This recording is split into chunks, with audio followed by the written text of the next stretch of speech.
వాళ్ళ బక్క ప్రాణులు వాళ్ళు ఎంతమంది కోర్టులో కొట్లాడగలరు? 200 గజాల స్థలం కోసం హైకోర్టులో ఎన్ని రోజులు కొట్లాడగలరు? ఎన్ని లక్షలు ఖర్చు పెట్టగలరు? 2007లో ఈ భూమి ధర ఎంత అసలు? ఆ కోర్టు ఖర్చులుగా సరిపోతాయి ఆ డబ్బులన్నీ. కొంతకాలానికి స్టే వేకేట్ అయింది. మళ్ళా వీళ్ళు 2013లో హైకోర్టుకి వెళ్ళారు. 2013 నుంచి వాళ్ళు 2026 13 సంవత్సరాలుగా ఆ వ్యాజ్యం తేల్లా, ఇంకా పెండింగ్ లో ఉంది. ఈ పెండింగ్ లో ఉండగా రాష్ట్ర విభజన అయిపోయింది.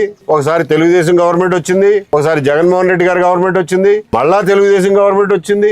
అయినా కానీ వీళ్ళు కోర్టుల చుట్టూ తిరుగుతానే ఉన్నారు, ఎంఆర్ఓ ఆఫీసుల చుట్టూ తిరుగుతానే ఉన్నారు, కలెక్టర్ల చుట్టూ తిరుగుతానే ఉన్నారు. ఇన్ని అర్జీలు పెట్టారు, పెద్ద పుస్తకం తయారు చేసుకున్నారు, ఇన్ని అర్జీలు పెట్టుకున్నారు, ఎవ్వరూ పలికేది లేదు. ఇది ఇట్లుంటే 2024లో ఈ గవర్నమెంట్ వచ్చిన తర్వాత ఈ అర్జీలన్నీ పెండింగ్ లో ఉండగానే 2024లో గుంటూరు కలెక్టర్ గారు ఈ 30 ఎకరాల భూమిని సిఆర్డిఏకి అత్తగారి సొమ్ము దానం చేసినట్టుగా దానం చేసేస్తాడు 1/10/2024 నాడు.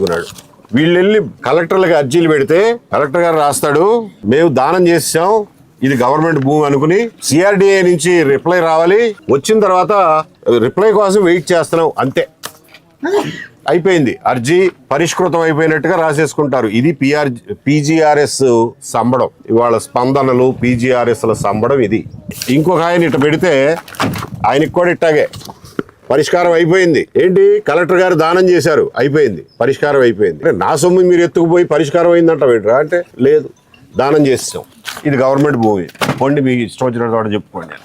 ఇది ఎప్పుడు మిత్రులారా? 2024 11వ నెల ఈ గవర్నమెంట్ వచ్చిన తర్వాతే అమరావతిని నిర్మించడానికి తిరిగి ప్రారంభించడానికి ఇక్కడ ఆస్తులు ఉన్న వాళ్ళందరి పొట్ల కొట్టి మీరు అమరావతి నిర్మిస్తారా? వాళ్ళకి సమాధానం చెప్పాల్సిన బాధ్యత లేదా మీకు? అమరావతిని నిర్మించడానికి ఆస్తి హక్కు గల వాళ్ళకి ఇవ్వాల్సిన కాంపెన్సేషన్ ఇవ్వాల్సిన బాధ్యత ప్రభుత్వానికి లేదా? సిఆర్డిఏకి లేదా? గుంటూరు కలెక్టర్ గారికి లేదా? అబ్బే ఎవ్వళ్ళు పలకట్లా. అదిగాక ఇంకొక విచిత్రం ఏంటంటే, అంతకు ముందల్లా ఈ భూముల్ని 22A1A అనే దాంట్లో పెట్టారు. 22A1A అంటే అసైన్డ్ ల్యాండ్స్ కింద పెట్టారు. బాబు, బ్రిటిష్ వాళ్ళు ఇచ్చిన అసైన్మెంట్ ల్యాండ్లు ముట్టుకోవడానికి మీకు హక్కు లేదు అని చెప్పి 575 జీవో మీరే ఇచ్చుకున్నారు, ఈ ప్రభుత్వమే ఇచ్చుకుంది. 1954కు ముందు ఇచ్చినటువంటి అసైన్డ్ ల్యాండ్ మీరు ముట్టుకోవడానికి వీల్లేదు అని మీరే ఇచ్చుకున్నారు జీవో, అది మీరే పాటించరు. ఏ అంటే అసైన్డ్ ల్యాండ్.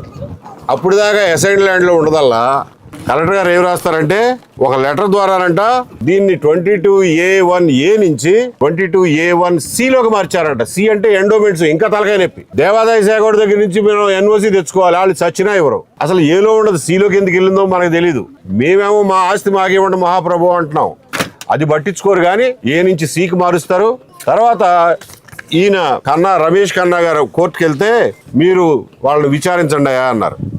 విచారించండి అంటే వాళ్ళు ఒక డేట్ ఇచ్చారు, డేట్ నాడు వెళ్ళాడు ఈయన. వెళ్ళి ఈ లెటర్ ఇచ్చి చక్కగా డ్రాఫ్ట్ చేశారు, ఎవరో లాయర్తో డ్రాఫ్ట్ చేయించుంటారు. ఇందులో ఇదిగో ఈ ఎంక్లోజర్స్ అన్నీ పెట్టామని చెప్పి ఎంక్లోజర్స్ ఇచ్చారు. ఇచ్చిన దానికి వాళ్ళు స్టాంప్ వేశారు, మాకు ముట్టినయ్యి అని కనపడుతుంది కదా స్టాంపు, ముట్టినయ్యి అని చెప్పి స్టాంప్ వేసి ఇచ్చారు. ఇది 2వ నెలలో జరిగింది. ఎప్పుడు? 2026 ఫిబ్రవరిలో. తర్వాత మళ్ళా మార్చి 2026 తారీఖుతోని ఎండోర్స్మెంట్ ఏమిస్తారండి?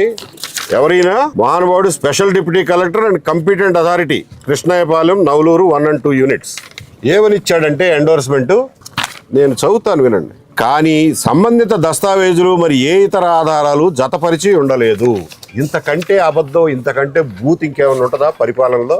నేను కాగితాలు ఇచ్చానని చెప్పి నువ్వు స్టాంప్ వేసి ఇచ్చినోడివి, మళ్ళా మీరు ఏ దరఖాస్తులు దస్తావేజులు ఇవ్వలేదని చెప్పి. కాంపిటెంట్ అథారిటీ అంటే ఏంటి? కాంపిటెంట్ అథారిటీ అంటే అబద్ధాలు ఆడే అథారిటీయా? ఇది వాళ్ళు ఇచ్చిన ఎండోర్స్మెంట్. మాకేం కాగితాలు ఇవ్వలేదు పొమ్మంటాడు ఆయన. ఇప్పుడు ఆ 200 గజాల కోసం హైకోర్టుకి వెళ్ళాలంట ఈయన అబద్ధం ఆడాడు అని చెప్పి నిరూపించడానికి. ఇది లోకేష్ గారు ఈ నియోజకవర్గంలో జరుగుతున్న తంతు, అది గమనించండి. పోనీ ఇంకెక్కడన్నా ఏదో మారుమూల ప్రాంతంలో ఎవడు పట్టించుకోవట్లేదు పాపం అనుకుంటే వేరే విషయం. ఇది అమరావతికి సంబంధించింది. లోకేష్ గారి నియోజకవర్గంలో అధికారులు ఇంత దుర్మార్గంగా ప్రజల పట్ల, ఇంత లెక్కలేనితనంగా ప్రజల ఆస్తి పట్ల ఇంత దుర్మార్గంగా వ్యవహరిస్తున్నారు అంటే, మీరు ఎవరి శవాల మీద ఇవాళ రాజ్యం వెళ్దాం అనుకుంటున్నారు? మరి ఆస్తుల మీద మీరు రాజ్యం వెళ్దాం అనుకుంటున్నారు? 2024 నుంచి కాళ్ళు అరిగేలాగా తిరుగుతున్నాం మీ గవర్నమెంట్ వచ్చిన తర్వాత. ఇప్పుడు దాకా మీకు తీరిక లేదు. వాళ్ళు వచ్చి 2-3 సార్లు మాకు చెప్తే, అయ్యా మీరు బాధితులు సిద్ధపడితే మేము వస్తాం, అంతే తప్ప మే అంతటా మేము వచ్చి అక్కడ డప్పు కొడడానికి రాము. బాధితులకి వాళ్ళు మీరు వస్తామంటే మేము వచ్చి మీకు అండగా నిలబడతామంటే, లేదండి మేము వస్తాం, మేము ఇసిగిపోయాము, జీవితంలో ఈ చివరి స్థాయికి వచ్చేసాము, మాకు ఓపిక లేదు, వాళ్ళ చుట్టూ తిరిగే ఓపిక లేదు, కోర్టులకు వెళ్ళే ఓపిక కూడా పోయింది అని చెప్పి కోర్టుకు వెళ్తే వీళ్ళ కేసు 176 నెంబర్లో ఉంటుంది సీరియల్లో. అది ఎప్పుడు రాదు, రీచ్ కాదు. ప్రతిసారి లాయర్ గారికి డబ్బులు ఇవ్వాలి. ఎన్ని రోజులు తిరుగుతారు అసలు? ఎంత డబ్బు ఖర్చు పెట్టాలి? ఎందుకు పెట్టాలి చెప్పండి? అసలు నా ఆస్తి ఎవడో ఎత్తుకుపోయి అది మళ్ళీ వెనక్కి తెచ్చుకోవడానికి నేను మళ్ళీ డబ్బులు ఖర్చు పెట్టుకోవాలా? ఇదే నా న్యాయం? ఇదా పరిపాలన అంటే? మాకు ఓపిక అయిపోయింది, మీరు రండి అని అంటే, సరే వస్తామండి అని 18వ తారీఖుని వాళ్ళు డేట్ పెట్టుకుని నిన్న వీళ్ళందరికీ తెలియటం కోసం అని చెప్పి ఫేస్బుక్లో పోస్ట్ చేసాం. అమరావతి వస్తున్నాము, నవలూరులో ఇట్లా సమస్య ఉంది అని చెప్పి పెట్టాం. పెట్టిన కాడి నుంచి మొదలైంది తమాషా, అసలు డ్రామా. రాత్రి 9-10 గంటల కాడి నుంచి వీళ్ళని నిద్ర లేకుండా చేశారు. ఏంటంటే, మీరు ఎవరు మీటింగ్ పెట్టొద్దు, మేము సాల్వ్ చేస్తాం, ఇదిగో డిప్యూటీ కలెక్టర్ గారు లెటర్ ఆల్రెడీ రాసేశారు, 12వ తారీఖునే రాసేశారు, మేము మీ సమస్యని సాల్వ్ చేస్తాం, ఎమ్మెల్యే గారి దగ్గరికి తీసుకెళ్తాం, లోకేష్ గారి దగ్గరికి తీసుకెళ్తాం అని చెప్పి ఇక్కడ ఉన్న జెడ్పీటీసీలు అధికారులు అందరూ వీళ్ళని రాత్రి నుంచి నిద్ర లేకుండా చేశారు. వీళ్ళు మొత్తానికి కొంతమంది వద్దనుకున్నా, కొంతమంది అయితే వీళ్ళ గ్రామంలో ఎంతమంది వచ్చారో మీరు చూస్తూనే ఉంటారు.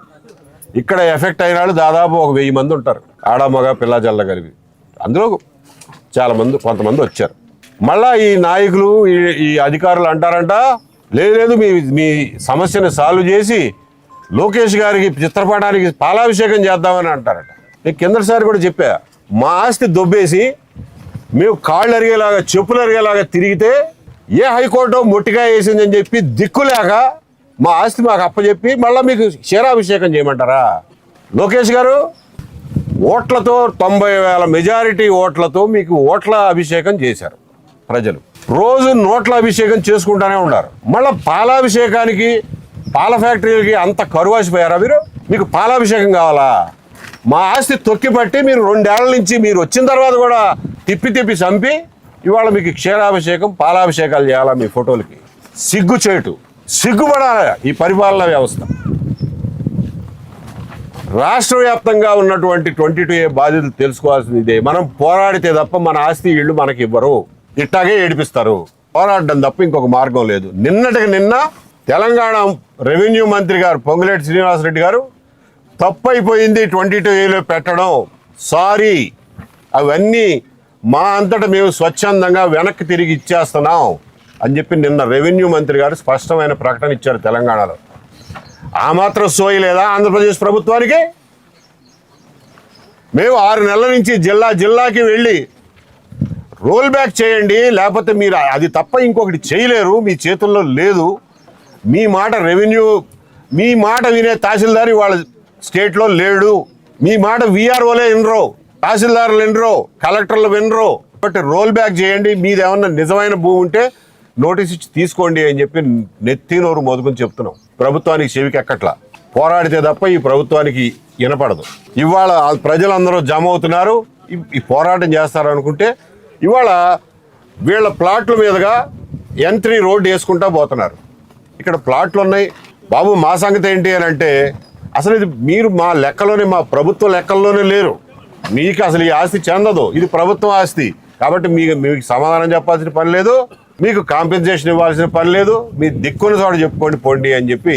చూశారు కదా, రోడ్డు వేసుకుంటూ దంచుకుంటా వెళ్ళిపోతున్నారు.